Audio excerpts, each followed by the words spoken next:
In today's world, where over 3 billion people in the world have an internet connection and 2.1 billion people have a smartphone, it's easier for social enterprises to create connections with their supporters.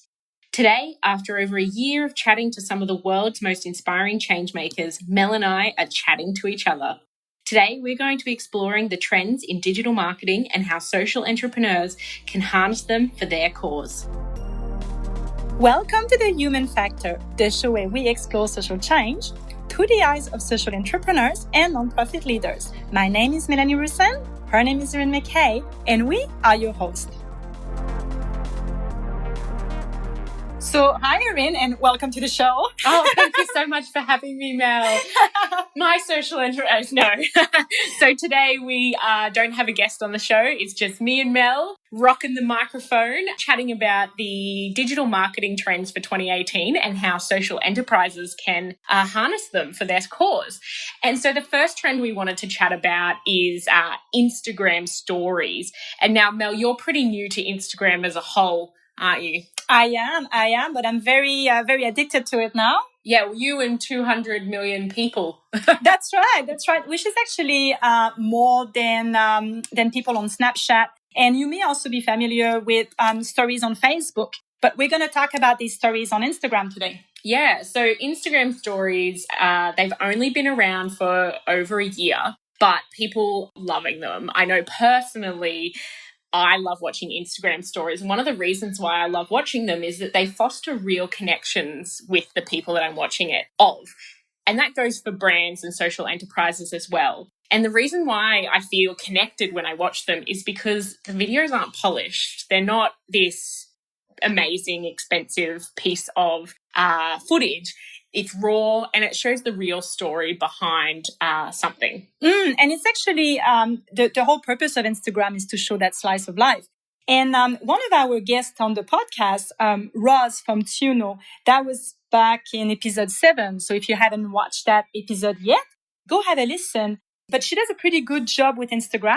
Tuno, if you're not familiar with the brand, they actually sanitary product made of bamboo, and they redirect the profit back to charity, such as One Girl, who are empowering women. Yeah, actually, I was watching a Instagram story of Roz's the other day.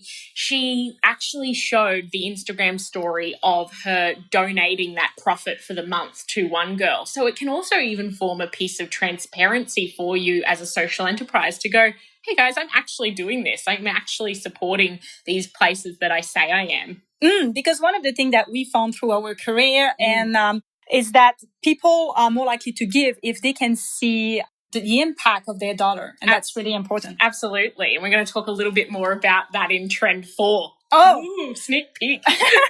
So let's not jump ahead just yet. Yeah. So you can take advantage of Instagram story. You can also save your Instagram stories. Yes. So you can save them onto your profile story so that if someone were to just go onto your Instagram profile and go, I wonder what these guys are all about, they can actually view stories that you've saved, which is really good. Some of the other tips that we have in regards to using Instagram stories for your social enterprise is to actually get your audience to send you some questions and then actually make the time to answer them through Instagram stories, because there's nothing worse than asking a question and never getting an answer. Can you give me an example of that? Yeah, so I know that this isn't a social enterprise, but a brand that I follow who's a makeup brand, they get lots of questions about essential oils and what's safe to use on their skin or even with babies. And so they actually answer all those questions on their Instagram stories and then provide links straight through to buy the product. So it's a really great way of giving that knowledge to your audience. Very nice. And the other tips is show behind the scenes and don't be afraid to be a bit messy, because that's what Instagram stories are all about. There's studies showing that the Instagram effect is over. Yes, the filter's over. Yes. People want to see the real side of your social enterprise. And it gives the brand a little bit of personality as well. Absolutely, because people connect with people. So jump on Instagram and get these stories happening. Okay, and now on to trend number 2, which is the expansion of live streaming. So live streaming is nothing new, but in 2018, we're seeing it being embraced by so many different brands, including social enterprises. Well, you may have seen already on Facebook this record live function. That's what we're talking about. And now it has expanded to other platforms such as Instagram and Periscope, which is owned by Twitter. Yeah, so live streaming's not new. But some social enterprises are using it really, really well, such as one of our previous guests, Hello Sunday Morning. Yes, so Hello Sunday Morning, if you're not familiar with them, they're helping people to change their relationship with alcohol, so to have a healthy relationship with alcohol.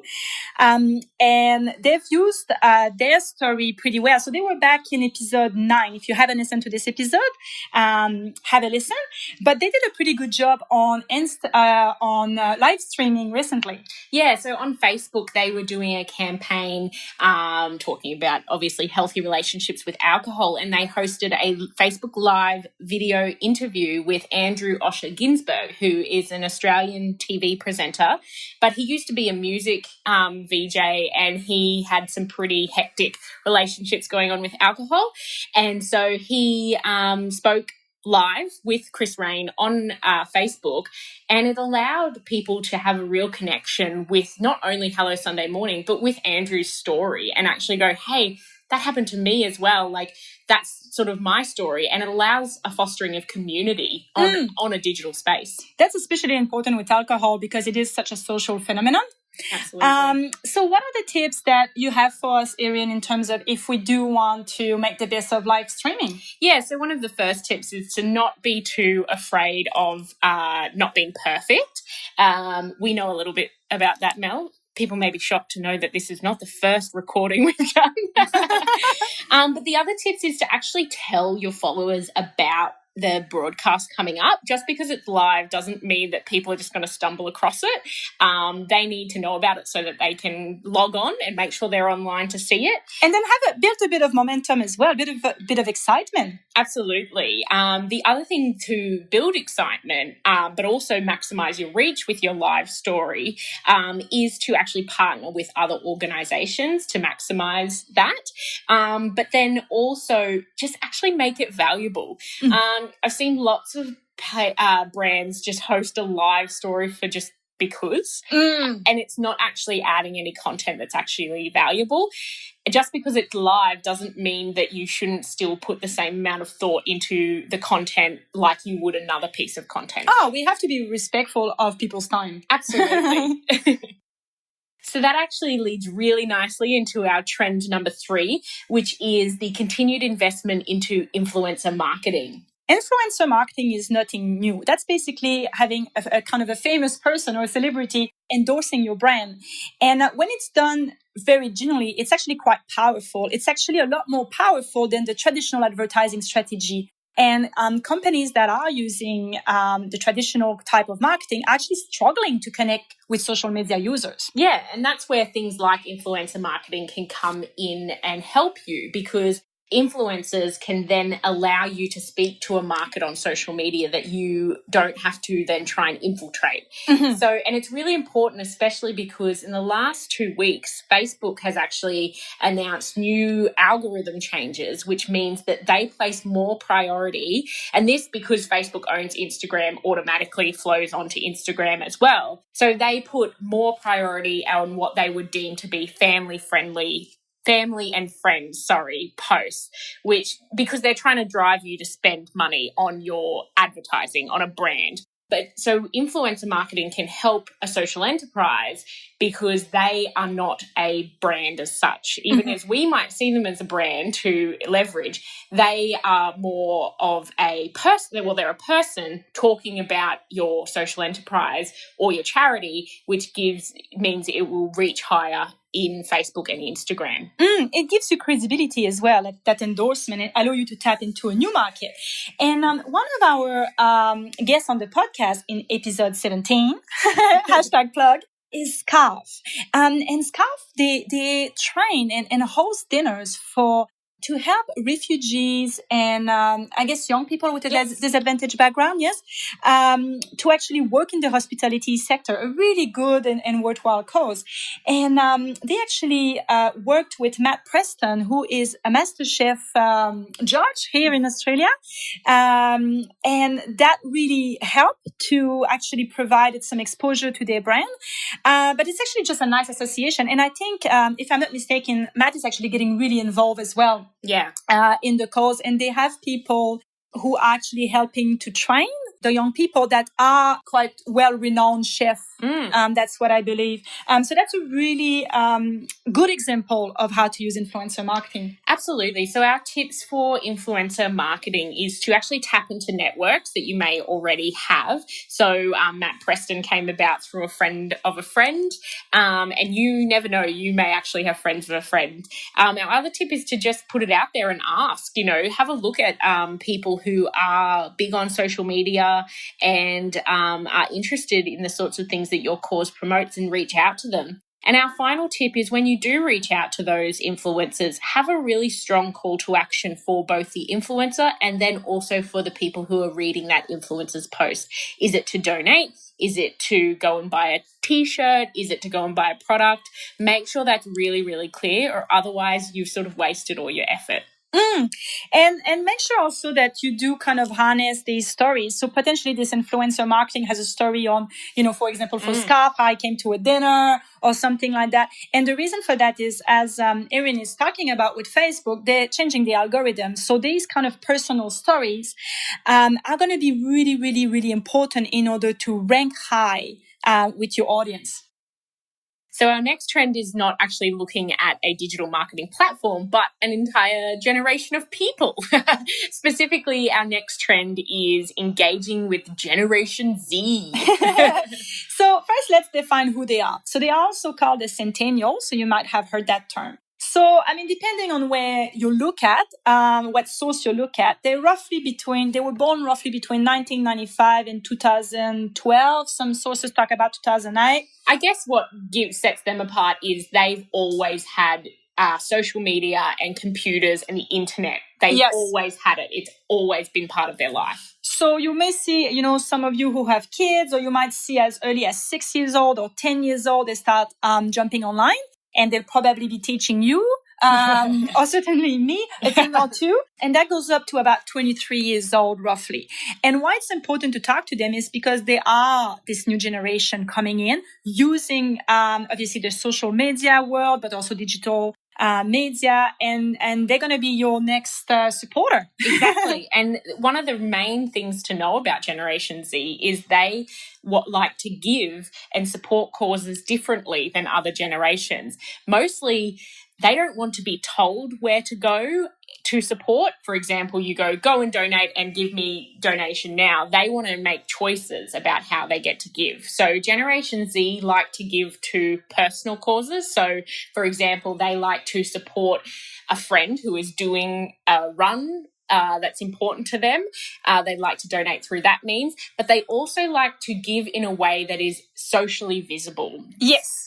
So then that's what we call a little bit of social proof, but it's actually a very important aspect of kind of human behavior, human interaction, is this ability to show people how that we are doing the right thing. We are good citizens, we're doing the right thing. So even little things like providing people the ability to share something that they're doing on their social media platform could really boost their engagement. Absolutely. And that's why we're seeing the rise in social enterprises that offer merchandise. Like we spoke about the other day in our goodie bag for Ocean, who you can buy a bracelet that's made out of the plastic waste that they're pulling out of the ocean. That's a real piece of social proof that a young person can say, look, I care about plastic waste and that's really important to me. And they take a stand. I think for that whole generation, they like to actually be seen as taking a stand on things, having an opinion on something.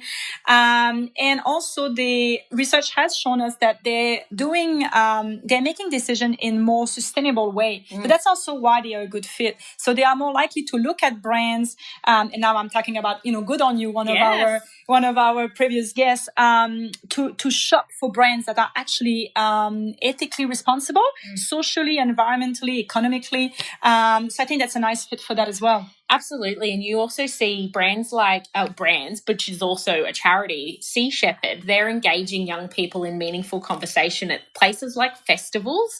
And then young people are able to buy a shirt that they then post on their Instagram, and it fosters that social proof of I'm a good person, I'm here having a good time, but I also care. Oh, for sure. For those of you who don't know Sea Shepherd, how would you define Sea Shepherd? Sea Shepherd are a charity that they have ships and they go out and try and stop whalers or other people out in the ocean committing crimes against the environment. Love it. Absolutely love it. And one of our guests on the podcast, I kind of keep plugging our own podcast here, but we had some pretty impressive guests. So let's talk about them. Rosie from Project Rocket in episode 11. She's a really good example of how harnessing Generation Z. Yeah, absolutely. So Project Rocket actually created an entire program on YouTube. They're finding the Generation Zers. You tell me. Where they live, which is online on YouTube. They're not trying to create a resource that they have to print out and engage with in paper, because that's not how they operate. They're digital natives. They're digital native, exactly. And one of the things that's important to note is, if you are talking to digital native, then it might be good to have someone in your team who is part of that generation and really interacting on social media. So for Project Rocket, if you're not familiar with what they are doing, they basically go into school and they run workshops with young people to, have conversation about cyberbullying and just bullying overall. So to try to stop that phenomenon happening. So the final trend we want to discuss on today's podcast is actually CEO activism. And that's the rise in social enterprises and charity CEOs and founders actually acting as the spokespeople for their organization, which is not exactly a new concept, but we're seeing the rise of these people, the CEOs or the founders, being the brand. The name of the CEO is synonymous with the brand. And I think the reason for that might be because it's providing, a face to the brand. Yeah. It's like a personality to the brand, because people connect with people. Absolutely. I think especially when it comes to hard-hitting social challenges like refugees or environmental causes, people are looking for guidance. They're looking for the person to tell them maybe what they should be thinking rather than a brand. They want a person to tell them. And one thing that I found personally is that if you have actually experienced an issue, so for example, before we were talking about Chris Ryan with Hello Sunday Morning. I mean, he was a young person having an unhealthy relationship with alcohol and decided to do something about it.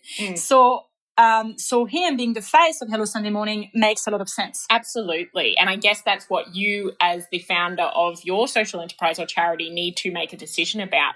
Do you want to be this type of CEO that is doing the TED Talks and going and doing the press junket, writing blogs, writing opinion pieces, or do you want your brand to speak for itself? Yes. And we have a good example of a guest on the podcast who does that well. Yeah. So my ultimate girl crush was the founder of the charity of the social enterprise Words with Heart, and that's Lauren Shuttleworth. She was on episode 4, so one of our first ones. Or if you're not familiar, Words with Heart is a stationery company where all the funds, beautiful, inspirational, gorgeous stationery, where the funds go to support charities that provide education for women and girls in developing countries. And literally, I don't believe that without Lauren and her personal beliefs of feminism and equality, would Words with Heart exist, and vice versa. She's a really big part of that brand. Exactly. And even as the brand has grown, you still only see her as the face. You don't see other people who work behind the scenes to make it happen. And I think it does depend again on your experience and your brand. So for example, if we go back to episode 3, the one just before Lauren, we talked to Orange Sky Laundry. And we were talking about the fact that they just wanted to actually talk about the people, tell the story of the people on the street. their friend on the street. Yet, the media and people were chasing them to know their story. You know, who are these two young men who are changing the face of homelessness in Australia? Absolutely. And they really shied away from that limelight. And so I guess they were making a choice that, no, we want our cause, the people who we help, our friends on the street, to speak for themselves rather than us do it for them. So that's the CEO activism is a trend, but you really need to make a decision as to whether you're going to lean into your role as founder or you're going to let your cause speak for itself. And sometimes the decision is going to be made for you. So in this sense, because people, actually the Australian people made them the Young Australian of the Year. The young Australian of the Year, yes. And so obviously there was a lot of attention directed to them to tell their own story. And I guess that's quite inspiring for young people. Insofar as that there's so many different platforms for a CEO to gain visibility alongside their brand, and they can create those connections through an Instagram story by telling a behind the scenes peek or a Facebook Live interview with them where they can be a thought leader. Oh, it's a good idea to kind of explore a platform like LinkedIn. So, for example, I have seen some of these CEOs sharing their story to their network of very influential people. So that brings us to the end of our top 5 trends of digital marketing for social enterprises. And I guess what's so exciting about this space is that the digital space is constantly changing. Definitely. So we want to know what you think. Maybe you have some ideas on trends that you want to be working towards in 2018. So share your ideas. Jump on Facebook and we're also on Instagram and on Twitter, but maybe jump on Facebook and tell us what you think.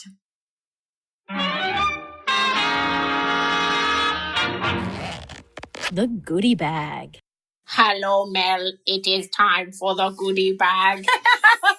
I love it. So the whole tied in with the digital marketing trend and the robot voice. Yeah. Epic. So for my goodie bag, I actually want to talk about 1 Million Women. So you can find them at 1millionwomen.com.au. And Erin knows a thing or two about them. Yes, they're an online movement where they're trying to get 1 million women to pledge to make lifestyle changes to reduce their waste and to reduce their effect on climate change. I love it. So I actually came across a little video that they have on Facebook. And so they were talking about ways to reduce plastic waste in the bathroom, which I really like because I think these things all add up and you don't realize it. So for example, things like your shampoo or conditioner bottle, to actually, rather than having the plastic bottle, having more like a bar. And there's a few stores around that do that really well. I think Lush does that really well. Who we have put in the goodie bag in previous iterations. I just love them. They're great. And they don't sponsor the podcast, just so you know. But if they want to, please feel free to get in touch. But things like, disposable razor. Something that I didn't know as well was bamboo toothbrush. I didn't know they even existed. Yeah, I have one. Yeah. That's awesome. And the other thing that you learned, I think, out of my goodie bag was the makeup remover that's actually coconut oil. Yeah, I had no idea you could just slather on some coconut oil. The coconut oil is good for so many things. But yeah, I haven't tried it yet, so I'm going to give that a go. Or if you are giving that a go at home, please let us know how you're going, whether that's working for you. But I just really like the idea of, reducing plastic waste as much as possible. Cool. So for my goodie bag, I am putting in a poet. And the reason why I wanted to put this poet in the goodie bag for this episode is she actually reached her fame on Instagram. So they're calling them the Insta poets. So this lady is called Rupi Kaur, and her poems explore love, sex, race, feminism, and mental health. So they're really simplistic poems, and they have these really cute, beautiful illustrations that kind of look like they've just been doodled on, while someone's talking. So some critics have said that she's too simplistic, but that's what I actually really like about her, because it means that anyone, no matter what sort of education they've had can access the ideas that she's talking about. So she self-published her first book called Milk and Honey, and her fame actually grew through Instagram. And I just recently bought her latest book called The Sun and Her Flowers, and it's just really beautiful. So if you want to go and check her out, her Instagram is at Rupi Kaur. So changing the world one poem at a time. Exactly. Love it.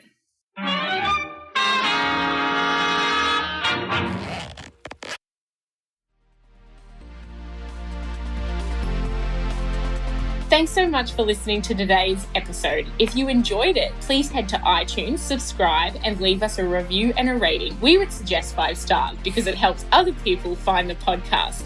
Please also let us know what you thought about our different format of Mel and I just having a chat about different trends that affect social entrepreneurs. You can do that by heading over to our Facebook page, The Human Factor, and hit like to join in the conversation. Or you can tweet us at _human factor, or visit the website at humanfactor.com.au and leave us a voicemail or a message. This show is just one part of a community that wants to affect or grow social change. So if you have a topic or a person that you'd like us to feature on the show, let us know. And you can do that on Facebook, on Instagram, or on Twitter. You're all awesome, and we'll see you next time.